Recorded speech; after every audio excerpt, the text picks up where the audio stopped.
매일 같이 괴롭힘을 당하던 한국인 피를 가진 혼혈인 여성이 있습니다. 이 여성의 어머니는 이 일을 알고 난 뒤 자신의 딸이 다니던 학교에서 믿기 힘든 엄청난 일들을 해버렸고 그것도 모자라 딸에게 짐을 싸라며 재촉하기 시작하는데요. 대체 무슨 일이 있었길래 먼 나라 벨기에에서 이 소동이 났던 것일까요? 안녕하세요. 저는 벨기에 브뤼셀에 사는 로라 반데르베케라고 합니다. 제 가족은 조금 특이한데요. 제 아빠는 백인이고 엄마는 아시아계 여성이에요. 그리고 저는 아빠와 엄마의 유전자를 함께 물려받은 혼혈이라서 저희 세 식구는 모두 인종이 다르죠. 하지만 제 가족은 그 누구보다 서로를 아끼고 사랑하기 때문에 피부색 같은 것은 그렇게 중요하지 않다고 생각했어요. 저는 언제까지고 엄마 아빠의 그늘 아래서 사랑받으면서 행복할 줄만 알았답니다. 하지만 그건 저만의 착각이었어요. 제 인생은 한순간에 시궁창 속으로 처박혀버렸거든요. 제가 고등학교에 입학할 무렵 제 가족은 원래 살던 곳을 떠나 다른 동네로 이사를 하게 되었어요. 제 부모님은 두 분 다 변호사이신데 마침 새로 사무실을 차리실 때이기도 했고 새로 이사한 동네가 학군도 더 좋아서 겸사겸사 하게 된 선택이었죠. 그때는 새 집, 새로운 동네, 새로운 출발이라는 설렘에 들뜨기만 했었는데 바로 그 순간부터 제 삶은 송두리째 바뀌기 시작했습니다. 새로운 학교에 처음 등교하던 날, 그 싸늘한 분위기를 저는 아직도 잊지 못해요. 왜인지 그 학교에는 유독 백인 친구들이 많았는데 그 친구들은 마치 동물원에 있는 원숭이를 바라보듯 신기하다는 눈빛으로 저를 바라보았어요. 실제로 벨기에는 동양인들에 대한 고정관념이나 편견이 존재합니다. 모든 동양인들을 중국인으로 인식하는 경우가 다반사고 이로 인해 폭력이나 범죄가 발생하기도 하죠. 특히 코로나로 아시아계에 대한 혐오가 더 늘었습니다. 그래서인지 혼혈인인 저를 향해 시간이 갈수록 그 눈빛은 조롱과 멸시로 변해갔죠. 벨기에 학교는 수업 중에 같이 조를 이루어서 해야 하는 과제들이 많은데 행여라도 저와 같은 조가 되기라도 하면 질색을 했고 심지어 저와 같이 점심을 먹으려고 하지도 않아서 저는 거의 늘 혼자 밥을 먹어야 했어요.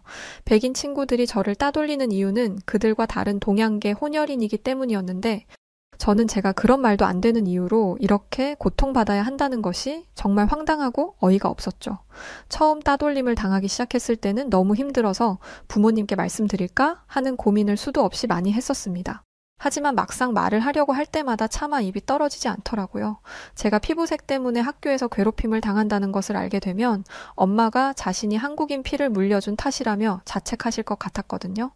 결국 저는 입을 꾹 다물 수밖에 없었습니다. 하지만 부모님은 하루가 다르게 시들어가는 저를 보며 무언가 잘못되고 있다는 것을 직감하셨고 몇 번의 추궁 끝에 저는 따돌림 당하고 있다는 사실을 털어놓게 되었어요. 제 이야기를 들은 부모님은 충격을 받아 한동안 말을 하지 못하셨고 잠시 후 저를 품에 끌어안으시며 눈물을 흘리셨어요. 그러면서 그동안 말도 못하고 혼자서 얼마나 힘들었니? 이제부터는 엄마 아빠가 다 알아서 할게 라는 말도 덧붙이셨죠. 저희 엄마는 한국에서 태어난 한국인이셨어요. 제가 따돌림과 괴롭힘을 당한다는 사실을 알자 엄마는 그냥 잊지 않으셨습니다. 다음 날 엄마는 저와 함께 학교에 찾아가서 이 학교에서 일어난 인종차별 문제에 대해서 당장 조치를 취하지 않으면 정식으로 학교를 고소하겠다고 엄포를 놓으셨어요. 그 순간 학교는 발칵 뒤집어졌고 그동안 저를 괴롭혀온 백인 친구들은 물론 그 친구들의 부모님들까지 모두 학교에 불려와 모두 제게 사과를 해야 했죠. 우리 엄마는 무척이나 강했어요. 어디서도 주눅들지 않으셨고 학교를 뒤흔들었습니다. 물론 일은 거기서 끝나지 않았어요. 저를 가장 심하게 괴롭힌 학생은 퇴학을 당했고 나머지 학생들은 생활기록부에 인종차별을 했다는 기록이 남게 되었죠. 이럴 수 있는 게 정말 어렵습니다. 근데 우리 엄마는 이걸 해냈죠. 이 정도면 꽤나 통쾌하게 복수를 해준 것인데 왜인지 저는 쉽게 괜찮아지지 않았어요. 밥도 잘 넘어가지 않았고 잠도 잘 오지 않았죠. 거울을 볼 때마다 다른 벨기에 친구들과는 다른 제 모습이 눈에 들어와서 자꾸만 우울해지고 괜히 모든 게 다 원망스럽고 공평하지 않다고 여겨졌어요. 아무도 이런 제 마음을 이해하지 못할 것 같았고 저는 점점 더 우울함에 빠져들게 되었습니다. 설상가상 집에만 틀어박혀 지내다 보니 성격도 소심해지고 악순환이 거듭되며 저는 예전에 명랑하고 긍정적이던 제 자신을 완전히 잃어버리게 되었어요. 그 모습을 지켜보던 엄마는 시리에 빠진 저에게 어떤 음악을 들어보라고 추천해 주셨어요. 그건 한국의 락 가수가 만든 노래였는데 그 안에는 희망과 용기를 주는 가사가 담겨 있었죠. 그 노래는 꼭 저를 위로해주는 것만 같았고 그날 이후 저는 매일같이 그 락 가수의 노래를 들으며 지냈어요. 그러자 신기하게도 이 상황을 극복할 수 있을 것 같다는 용기가 생기기 시작하더라고요. 엄마가 들려준 음악은 한국 락 가수인 윤도현의 흰 수염 고래였어요. 조금씩 예전의 모습을 찾아가는 저를 보며 부모님은 뛸 듯이 기뻐하셨죠. 그런데 어느 순간부터 두 분이 저 모르게 뭔가를 비밀리에 계획 중이신 것 같더라고요. 두 분이서 대화 중이시다가도 저만 가까이 오면 대화를 딱 멈추시는 게 굉장히 수상했죠. 그렇게 궁금증이 커져가던 어느 날, 저는 부모님이 감춰둔 놀라운 비밀을 알게 되었어요. 부모님이 준비한 깜짝 선물은 한국행 비행기 티켓이었답니다.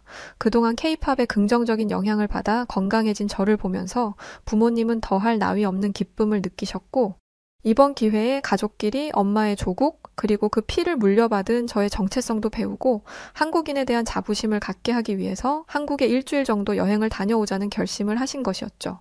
한국에 가서 역사도 배우고 문화도 경험하고 쇼핑도 하고 맛있는 음식도 배불리 먹고 한국의 좋은 기운도 듬뿍 받아오자. 그리고 다녀온 뒤에 다시 한번 엄마와 대화하자꾸나? 부모님은 그렇게 말씀하시며 미소를 지어 보이셨어요. 아마 제가 한국 여행 계획을 들으면 분명 좋아할 거라고 생각하셨겠죠. 네, 솔직히 좋았습니다. 하지만 동시에 불안하기도 했어요. 저는 따돌림을 당했던 아픈 기억을 많이 떨쳐내기는 했지만 그래도 아직 다른 사람들의 시선이 마냥 편하지는 않았거든요. 게다가 한국은 엄마의 고향이기도 하지만 저에게는 낯선 나라에 불과했으니까요. 혹시 한국도 인종차별이 있지는 않을지 걱정이 되었죠. 제가 한국 피를 가지긴 했어도 완벽한 한국인의 모습은 아니었으니까요. 그렇다고 완벽한 유럽인 모습도 아니었고 말이죠. 그냥 애매한 혼혈인이었으니까요. 며칠 뒤 저는 한국행 비행기에 탑승해 두근거리는 심장을 부여잡고 있었죠. 이 두근거림이 불안함인지 아니면 설렘과 기대감인지 잘은 모르겠지만 제 심장은 당장이라도 터져버릴 것처럼 쿵쾅거리고 있었어요. 제 옆에 앉은 부모님은 그런 저의 손을 잡아주시고는 괜찮다면서 웃어주셨는데 사실 저희 엄마는 한국에서 고아였다고 하셨어요. 아주 어릴 때 이곳 벨기에로 입양되어 한국에 연고가 없으셨습니다. 하지만 엄마는 그런 한국을 자신의 자랑스러운 조국이라며 늘 한국을 사랑하셨어요. 가족은 없지만 한국이란 나라 자체가 자신의 부모, 엄마와 아빠라며 늘 한국을 가슴에 품고 사셨죠. 저는 도착까지 남은 시간을 가늠해보고는 귀에 이어폰을 꽂고 케이팝을 듣기 시작했어요.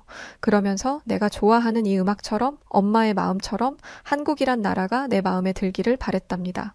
그리고 잠시 후 저는 제 기대만큼 훌륭한, 아니 기대보다 훨씬 좋은 한국을 만나게 되었죠. 우선 인천공항은 여태까지 제가 가본 공항 중에서 제일 고급스럽고 세련된 스타일을 갖고 있었어요. 스타일이라는 게 무조건 화려하고 제일 좋은 설비를 들여놨다고 해서 뛰어나다는 평가를 들을 수 있는 것이 아닌데 인천공항은 심플하면서도 화려하고 현대적이면서도 한국적인 분위기를 뿜어내더라고요. 그리고 멋진 공항만큼이나 지나다니는 한국 사람들도 다들 외적으로 깔끔하고 잘 갖춰진 모습이었죠. 그런데 한국 사람들은 외적으로만 뛰어난 것이 아니라 내면도 훌륭했답니다. 저희 가족이 캐리어를 찾으려던 때였어요. 엄마도 벨기에로 입양된 이후로 한 번도 한국을 가보지 않으셨어서 거의 처음이나 다름없었죠. 캐리어를 찾을 때 빠릿빠릿하게 움직이지 못하고 버벅거렸는데 한국인들은 누구 하나 저희를 짜증스러워하지 않았고 심지어 어떤 한국인은 능숙한 영어로 말을 걸며 저희 가족이 쉽게 캐리어를 찾을 수 있도록 도와주기까지 하더라고요. 그때 한국인들은 친절함이 몸에 배어 있구나 라는 것을 느낄 수 있는 순간이었죠. 그리고 그나마 다행이었던 건 저희 엄마가 어릴 적에 벨기에로 왔지만 틈틈이 집에서 한국어를 공부하셨기에 아주 어설프게나마 한국말을 조금 할 줄 아셨다는 거예요. 그렇게 좋은 첫인상은 뒤로 하고 저희 가족은 호텔로 가기 위해 공항버스에 올라탔답니다. 인천공항에서 서울로 달려가며 창밖으로 서서히 도시의 풍경이 펼쳐지기 시작하는데 그 경치가 너무 아름다웠어요. 저는 그동안 한국 음악을 들으며 뮤직비디오도 많이 봤는데 그 영상 속에 나온 풍경을 직접 내 눈으로 보고 있다고 생각하니 꼭 내가 뮤직비디오에 나오는 주인공이 된 것 같기도 하고 꿈을 꾸고 있는 기분 같기도 했죠. 아직 본격적인 여행은 시작도 하지 않았는데 그냥 한국의 경치를 보는 것만으로 저는 힐링이 되는 것 같았어요. 어쩐지 한국에 단단히 홀려버린 것 같은 기분이었는데 사실 이건 시작에 불과했죠. 다음날 아침 직접 부딪히며 보다 실감나게 한국을 겪기 시작하자 한국은 더 많은 매력을 보여주었어요. 무엇보다 한국은 여행하기에 정말 편리했습니다. 우선 대중교통 시스템이 혁명적으로 좋았는데 주요 거점마다 버스 정류장이나 지하철역이 있는 것은 물론 버스 정류장에는 버스가 이동하는 방향을 나타내는 화살표 스티커도 붙어 있어서 버스에 탑승할 때 헷갈리지 않더라고요. 사실 벨기에는 지역마다 버스 회사가 모두 달라서 지역을 옮길 때마다 티켓을 관리하는 것으로 구매해야 한국에서는 다이렉트로 가능한 환승도 할 수 있어요. 이게 생각보다 굉장히 불편한 일인데 한국은 달랐죠. 게다가 대중교통 앱을 이용하면 다음 버스가 언제 도착하는지 버스의 이동 경로와 현재 위치를 정확하게 알 수 있어서 굉장히 편리했어요. 벨기에는 대중교통 시스템이 잘 되어 있지 않아서 차가 없으면 생활하기가 매우 불편하거든요. 그런데 한국은 대중교통 시스템이 거의 완벽에 가깝게 갖춰져 있어서 차를 살 필요가 없겠더라고요. 그때 옆에 계시던 아빠가 한마디 던지더군요. 한국 사람들 진짜 부럽네. 벨기에 대중교통이 한국 정도만 되면 당장 차 팔고 대중교통 이용할 텐데, 아, 나도 한국에서 살고 싶다. 그렇게 푸념을 늘어놓는 아빠를 보며 엄마와 저는 웃음을 터뜨렸죠.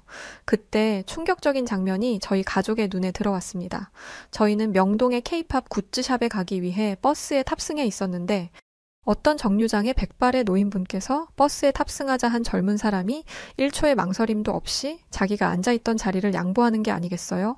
일면식도 없는 사이일 텐데 그 젊은 사람은 노인분을 배려하는 것을 당연하게 여기는 것처럼 보였어요.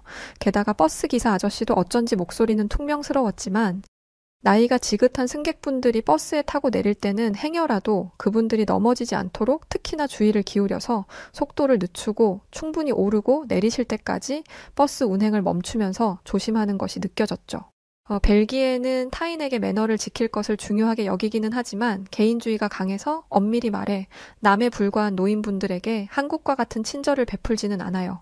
예를 들어 벨기에 사람들은 버스 안에서 처음 만난 노인분과 우연히 눈이 마주쳤을 때 간단히 목례는 하되 굳이 내 자리를 양보해줄 필요까지는 없다고 생각한다는 것이죠. 반면에 한국 사람들은 진심으로 노인분들을 존중하는 것 같아서 이들이 새삼 다르게 보이기 시작했어요. 한국 사람들의 훌륭한 내면이 빛을 발하는 순간은 사실 그 후로도 자주 찾아왔습니다. 한국 사람들은 여닫이 문을 그냥 지나치는 법 없이 늘 뒷사람이 있는지 확인했죠. 이들에게는 뒤에 따라오는 사람을 위해 문을 잡아주는 일이 전혀 귀찮지 않은 일인 것 같았어요. 또 한국 사람들은 사람들이 있는 곳에서 흡연을 하지 않고 혹시 아무도 없는 곳에서 흡연을 하다가도 사람이 나타나면 곧바로 흡연을 멈추는 등 비흡연자를 많이 배려해 주더라고요. 이런 모습들을 보면서 저는 한국이 정말 살기 좋은 나라라는 것을 깨닫게 되었죠. 제가 그런 생각을 한 데에는 한국의 편의시설이 잘 갖춰져 있다는 것도 한몫 했습니다. 한국에는 간식거리부터 생필품까지 안 파는 물건이 없는 편의점이 굉장히 많이 있었어요. 물론 벨기에에도 편의점이 있지만 벨기에는 보통 작은 도시마다 주유소와 세트로 커다란 편의점이 하나씩 있는 편이죠. 반면에 한국의 편의점은 정말 말 그대로 거리마다 하나씩 들어서 있었는데 이 편의점에서는 택배도 주말까지 운영하고 인쇄도 할 수 있었죠. 이렇게 각종 유용한 기능을 갖춘 곳이 24시간 운영되고 있었기 때문에 한국인들은 시간에 얽매이지 않고 자신의 욕구를 충족시킬 수 있었고 거기에 더해 편의점이 밤까지 환하게 불을 밝히고 있으니 사람들이 비교적 안전하게 밤거리를 다닐 수도 있겠더라고요. 실제로 한국은 전 세계에서 손꼽히게 우수한 치안을 자랑하는 안전한 나라였고 그 덕에 저는 부모님과 함께 모처럼 편안하고 즐거운 저녁 시간을 보낼 수 있었습니다. 벨기에는 경찰의 공권력이 그 어느 나라보다 강력한 편임에도 불구하고 범죄율은 대단히 높아요. 사건, 사고도 빈번하게 일어나고 갱들도 활개를 치고 다니기 때문에 밤에 돌아다닐 때는 상당한 주의를 기울여야 하죠. 그에 반해 한국의 밤은 너무 평화로워서 마치 다른 세상 같았어요. 그리고 잠시 후 저녁 식사를 하며 저는 또 다른 신세계를 맛보게 되었답니다. 저희 가족이 고른 메뉴는 삼겹살이었어요. 한국 드라마를 보면 꼭 빠지지 않고 등장하는 음식이 삼겹살이더라고요. 보기에는 그냥 평범한 돼지 고기구이 같은데 무슨 특별한 맛이 나길래 저렇게들 좋아하는 것인지 궁금했고 오늘 드디어 그 맛을 보게 된 것이죠. 삼겹살 3인분을 주문한 후 조금 기다리고 있을 때였어요. 사장님이 접시에 음식들을 담아서 잔뜩 깔아주시는 게 아니겠어요? 아빠는 깜짝 놀라서 혹시 주문이 잘못 들어갔나 하고 얼른 번역기를 켜서 우리는 이것들은 시키지 않았어요 하고 말했죠. 그러자 옆에 있던 엄마가 재미있다는 듯 웃으시더니 이건 기본 반찬이라며 괜찮다고 했죠. 아빠도 그렇고 저도 그렇고 이 많은 음식들이 전부 공짜라는 말에 기절할 정도로 놀라서 그게 정말이냐고 엄마에게 몇 번이나 되물었죠. 그때 그걸 지켜보시던 사장님은 더 충격적인 말을 하시더군요. 능숙하게 영어를 하시면서 글쎄 부족하면 얼마든지 더 가져다 먹으세요. 무한 리필입니다. 하시는 거예요. 그 말을 들은 엄마도 무한 리필은 자신도 처음이라며 정말 놀라워하셨어요. 이어서 삼겹살이 나왔고 사장님은 낯선 외국인들인 저희를 위해서 직접 삼겹살을 구워주셨어요. 지글지글 침샘을 자극하는 소리와 함께 삼겹살이 익어가며 고소한 냄새가 풍기기 시작하더라고요. 이내 노릇하게 삼겹살이 익었고 저는 드디어 삼겹살을 맛볼 수 있었죠. 한껏 기대하며 삼겹살은 입에 넣는 순간 저는 그 특유의 풍미와 바삭함에 반하지 않을 수 없었어요. 삼겹살의 기름기를 쌈장이라는 매콤한 소스가 깔끔하게 잡아주며 완벽한 맛의 조화를 이루었고 이건 정말 아무리 먹어도 절대 질리지 않을 것 같았죠. 아빠와 엄마는 사장님의 추천을 받아 삼겹살에 소주를 곁들이셨는데 아빠는 소주를 한 모금 넘기는 순간 물개 박수를 치며 좋아하시더라고요. 그리고 아빠가 내뱉은 말에 엄마와 저는 배꼽이 빠져라 웃었어요. 와, 이거 뭐냐? 이거 완전 신세계인데? 여보, 난 그냥 한국에 살 테니까 당신은 로라와 함께 돌아가. 난 그냥 한국에 살래.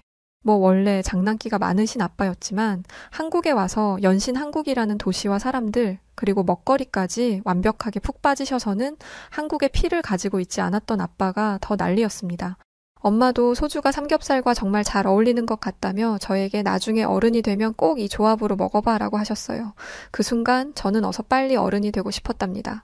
하지만 우선은 냉면과 삼겹살을 함께 먹는 것으로 만족해야 했죠. 저는 냉면과 삼겹살을 같이 먹으면 맛있다는 것을 엄마 때문에 인터넷에서 보고 알았고 그대로 따라 해보기로 했습니다. 그리고 결과는 대성공이었어요. 냉면의 시원함과 삼겹살의 짭조름함이 만나니 환상 그 자체더라고요. 진짜 너무 맛있어서 저는 쉬지 않고 삼겹살을 먹었답니다. 상추에 싸서 먹어도 맛있고 소금에 찍어 먹어도 맛있고 밥과 함께 먹어도 맛있었어요. 대체 왜 그렇게 한국 드라마에서 삼겹살이 많이 나왔던 것인지 제대로 이해가 되는 순간이었죠. 그렇게 완벽한 저녁 식사를 마치자 시간은 어느새 9시가 다 되어가고 있었어요. 그제서야 불현듯 저는 아직 한 군데 더 들를 곳이 남아있다는 것을 깨달았죠. 저는 한국에 오기 전부터 올리브영에서 제가 좋아하는 보이그룹이 광고하는 화장품을 사고 싶었거든요. 그래서 저는 올리브영이 문 닫기 전에 재빨리 달려가기로 했죠. 그렇게 도착한 올리브영에는 제가 사려고 했던 화장품 외에도 합리적인 가격에 질 좋은 제품들을 많이 팔고 있었고 저는 황홀한 기분으로 쇼핑을 하기 시작했어요. 한국 사람들은 피부가 좋기로 유명하고 그게 다 한국 화장품 덕분이라는 소문이 있어서 요즘 벨기에에서도 한국 화장품이 인기가 아주 많거든요. 그래서 저뿐만 아니라 엄마도 한국 화장품은 미백과 주름에 좋기로 유명하다고 들었다며 신나서 여기저기 구경하셨고 그렇게 시간 가는 줄도 모르고 정신없이 쇼핑을 하다 보니 어느새 제 양손에는 빵빵하게 차오른 쇼핑백이 들려 있었죠. 아빠는 무겁지 않냐며 아빠가 들어주겠다고 하셨지만 저는 괜찮다고 제가 들겠다고 했어요. 두 손은 무거울지 몰라도 마음은 풍족하고 발걸음은 더 없이 가벼웠거든요. 그렇게 즐거운 마음으로 호텔로 돌아가는 길, 신호등이 파란불로 바뀌고 횡단보도를 건너려던 순간이었어요. 그런데 너무 신났던 탓일까요? 저는 그만 발을 삐끗하여 크게 넘어지고 말았습니다. 그 순간 쇼핑백 안에 들어있던 화장품과 작은 미용용품들은 횡단보도 한복판으로 쏟아지고 말았고 저는 아픈 것도 있고 당황하기 시작했죠. 쇼핑백 2개에 가득 담겨있던 작고 둥근 화장품들이 차도를 대굴대굴 굴러다니고 있었고 당장 언제 신호등이 빨간불로 바뀌고 자동차가 달려들지 모르는 상황이었으니까요. 앞으로 고작 몇 초 뒤면 자동차들이 달려들 것이고 차도에 떨어진 제 화장품들은 자동차 바퀴에 다 짓밟히게 될 것이라는 생각에 저는 절망하게 되었죠. 그때 믿을 수 없는 일이 일어나기 시작했어요. 근처에 있던 한국인들이 몰려와서 저희 가족과 함께 바닥에 떨어진 화장품을 주워주는 게 아니겠어요. 회사에서 퇴근하던 길인지 정장을 입고 있는 아저씨, 교복을 입은 여학생, 중년의 나이로 보이는 아주머니까지. 모두가 자기 일처럼 나서서 빠르게 저희 가족을 도와주었고 상황은 순식간에 수습되었어요. 저는 이렇게 큰 도움을 받게 될 줄은 상상도 하지 못해서 고맙다는 인사도 제대로 하지 못하고 어안이 벙벙해 있었죠. 그런데 한국 사람들은 고맙다는 인사나 보답을 바라고 저를 도와준 것도 아니었는지 저를 도와준 뒤 깔끔하게 다시 제 갈 길을 가더라고요. 그 모습은 마치 호의를 베푼 뒤 호련히 자취를 감추는 슈퍼히어로 배트맨 같이 보여서 굉장히 인상적이더군요. 호텔로 돌아오며 저는 부모님과 만약 지금과 똑같은 상황이 벨기에에서 벌어졌다면 어떤 일이 벌어졌을까 이야기해보았어요. 아마 벨기에 사람들 중 30% 정도는 저희를 도와줄 것이고 또 30% 정도는 저희를 무시하고 지나갈 것이고 나머지는 제가 떨어뜨린 물건을 훔쳐갈 것 같다는 것이 저희의 결론이었죠. 그런 이야기를 하고 있으니 방금 있었던 일이 얼마나 대단하고 감사한 일인지 제가 얼마나 큰 도움을 받은 것인지 새삼 다시 생각해보게 되더군요. 그러면서 저는 이렇게 좋은 사람들로 가득한 한국에 머무는 동안에는 나쁜 일은 하나도 생기지 않을 거라고 확신했어요. 그리고 바로 다음 날 제 믿음은 산산조각나고 말았죠. 다음 날 아침 저희는 이른 시간부터 관광을 하기 위해 호텔을 나섰어요. 한국에서 보내는 소중한 시간을 1분 1초도 허투루 보내고 싶지 않았거든요. 오늘의 첫 목적지는 경복궁이었죠. 경복궁은 서울의 중심에 위치해 있어서 전통과 현대의 아름다운 조화를 느낄 수 있는 곳이라 들었거든요. 잠시 후 경복궁에 도착해보니 과연 듣던 대로 경복궁은 우아한 아름다움을 뽐내고 있었어요. 저희 가족은 경복궁 입구에서 경복궁이 뿜어내는 위용에 잠시 넋을 빼고 있다가 이왕 여기까지 왔는데 근처에 있는 한복 대여점에 가서 한복을 빌려 입고 제대로 경복궁을 즐겨보기로 했어요. 한복은 하나같이 고운 색깔에 편안하면서도 우아하고 맵시 있는 디자인을 갖추고 있어서 어떤 조합을 해도 다 특색 있게 예뻤어요. 옛날부터 한국 사람들은 이렇게 예쁜 옷을 입고 살아서 요즘도 그렇게 패션 센스가 있는 거구나 싶었죠. 한복의 날렵한 버선코는 한옥의 기와와 그 생김새가 꼭 닮았고 한복 치마의 둥그런 모양은 담장 밑에 놓인 항아리와 닮았고 무엇보다 보고 있으면 눈이 편안한 조화로운 색감과 고상한 아름다움은 연못, 정원, 건축물이 한 폭의 그림처럼 공존하고 있는 경복궁과 너무나도 닮아 있었어요. 그런 생각을 하며 걷다 보니 어느새 왕이 신하들과 회의를 하던 장소인 근정전 앞에 다다랐고 저희는 기념으로 가족 사진을 찍기로 했답니다. 저는 마침 지나가던 여성분에게 휴대폰을 내밀며 저희 사진을 한 장 찍어달라고 부탁했죠. 그런데 여성분은 약간 차가운 듯한 표정을 지으면서 알겠다며 제 휴대폰을 받아가셨고 저는 혹시 바쁜 분을 붙잡고 괜한 부탁을 했나 싶어서 마음이 좋지 않았어요. 그런데 반전이 일어나기 시작했습니다. 그 여자분은 사진을 찍겠다며 자세를 잡으시더니 열과 성을 다해서 저희 가족 사진을 찍어주기 시작하시더라고요. 제 생각에는 이만하면 충분할 것 같은데 그 여자분은 한 번만 다시 찍자며 계속해서 셔터를 누르셨죠. 결국 저희 가족은 여러 번 포즈를 바꿔가며 수십 장의 사진을 찍어야 했고 촬영이 끝난 뒤 결과물을 확인했을 때 기절할 정도로 놀라게 되었답니다. 카메라 안에 정말 너무 예쁜 저희 가족의 모습이 담겨 있었거든요. 사진을 보며 저희 가족이 기뻐하자 그 여자분은 만족해 하시며 떠나시더라고요. 아니 그냥 지나던 한국인 여성분께 부탁한 건데 저희 가족은 무슨 사진 작가분이신 줄 알았습니다. 어쩌면 사진을 그렇게 잘 찍는지 말이죠. 경복궁에서 좋은 시간을 보내고 다시 식사를 해야 하는 시간, 어제 먹었던 삼겹살의 감동을 아직 잊을 수 없다는 결론을 내렸고 다시 한번 그 삼겹살집에 가기로 했답니다. 그리고 바로 그곳에서 생각지도 못한 사건이 터졌어요. 물론 처음에는 모든 것이 순조로웠죠. 저희를 알아본 사장님은 친절하게 저희를 맞아주셨고 저희는 기분 좋게 가게 안으로 들어갔어요. 안쪽에 자리를 잡은 뒤 저희는 어제 먹었던 대로 삼겹살 3인분을 주문하고 즐거운 마음으로 기다렸죠. 잠시 후 부모님은 음식이 나오기 전에 얼른 화장실에 다녀온다고 하셨고 그렇게 저는 혼자 자리에 앉아 있었어요. 그런데 그때 옆자리에서 낄낄거리며 저를 비웃는 듯한 소리가 들려오더라고요. 이상한 느낌의 옆을 바라보니 제 옆자리에 앉은 20대로 보이는 젊은 커플과 눈이 마주쳤어요. 그 커플의 테이블 위에 빈 술병이 가득한 것을 보니 그들은 이미 만취한 상태인 것 같았죠. 저는 취한 사람들과 상대하고 싶지 않아서 고개를 돌렸는데 다시 한번 옆자리에서 기분 나쁜 말이 들려오기 시작했어요. 영어도 한국말도 아닌 이상한 말이었지만 충분히 저를 욕하고 있음이 느껴졌죠. 그들의 대화 속에서 저는 타이완, 대만 등의 국가 단어들과 어감만으로도 저에게 무슨 말을 하는지 이해할 수 있었죠. 저는 여태까지 한국에서 좋은 사람들만 만났고 좋은 일들만 겪으면서 행복한 추억들을 쌓아오고 있었는데 그 순간 갑자기 그 모든 것들이 모래성처럼 다 무너지는 느낌이 들었고 엄청난 수치심에 얼굴이 다 화끈거렸어요. 그리고 바로 그때 갑자기 사장님이 나타났습니다. 그러더니 그 못된 커플들과 저 사이에 서시고는 이렇게 소리치기 시작했습니다. 왜 옆자리에 있는 손님에게 그런 무례한 말을 하고 그래요. 당장 이 가게에서 나가요. 술도 잔뜩 취해서는 정말.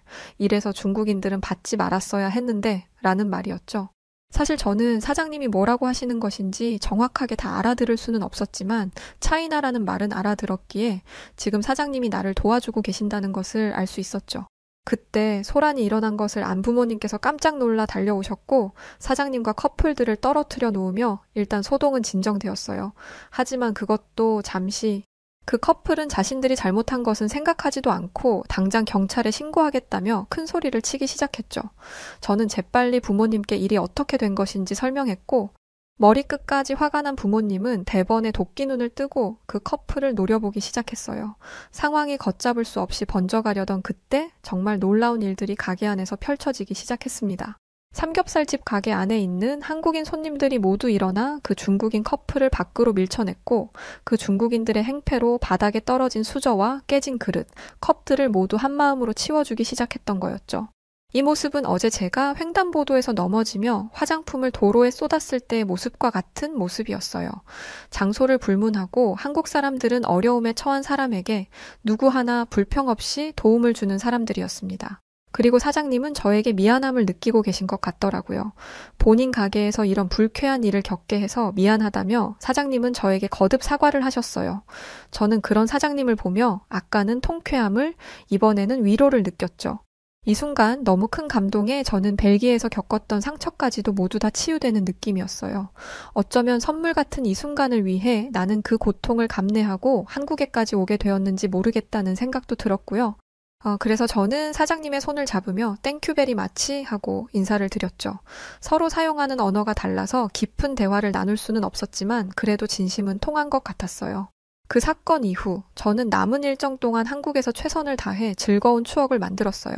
이곳에서 만든 추억으로 한국의 피를 가진 제가 얼마나 복받은 사람이고 멋진 나라의 피를 가진 사람인지 느꼈고 벨기에에서도 더욱더 단단한 사람이 되어 언젠가 저에게 또 힘든 시간이 찾아온다고 해도 슬기롭게 이겨낼 수 있을 것만 같았습니다. 엄마와 아빠가 왜 나에게 한국행 여행을 제안하게 되었던 건지도 알 수 있었습니다. 한국 여행을 마치는 마지막 날 밤, 저는 잠들기 전에 엄마가 저에게 들려주었던 윤도현의 흰수염 고래를 다시 들으며 잠에 들었어요. 노래 가사에서처럼 언젠가 흰수염 고래처럼 헤엄쳐 두려움 없이 이 넓은 세상 살아갈 수 있길, 그런 사람이길, 이 가사가 전하는 메시지에 가슴이 뭉클했습니다. 벨기에에 돌아가서도 한국의 피를 가진 저였기에 한국인들처럼 당당하게 두려움 없이 살아가도록 한국인의 피를 가진 스스로를 자랑스럽게 여기며 최선을 다해 살아가기로 마음먹었습니다. 이제는 혼혈이님이 창피하지 않습니다. 그리고 저희 엄마가 이 멋진 한국인인 게 너무나 자랑스럽습니다. 그걸 제가 직접 두 눈으로 증명할 수 있게 해주셔서 정말 감사합니다. 네, 오늘 사연은 여기까지인데요. 정말 인종차별은 사회적인 문제 같아요. 특히나 이탈리아나 사연 속 벨기에와 같은 유럽 국가들에게서 아직도 보이는 모습이라고 하는데 빨리 이런 차별 문화가 사라졌으면 하는 마음이네요. 여하튼 엄마의 고향 한국에 와서 한국인의 자부심을 가지고 벨기에로 돌아가셨다니까 정말 기쁘고요. 앞으로는 주눅 들지 마시고 당당하게 멋진 삶 사시길 응원합니다. 자, 그럼 오늘 사연 어떻게 들으셨어요? 사연이 재밌으셨다면 구독, 좋아요, 알림 설정 부탁드리고요. 사연을 읽어드렸던 저는 여우튜브 송은지였습니다. 더 재미있는 사연으로 찾아뵐게요. 영상 끝까지 봐주셔서 대단히 고맙습니다. 그리고 우리 구독자분들 사랑합니다. 감사합니다. 당신만의 유튜브가 될래요.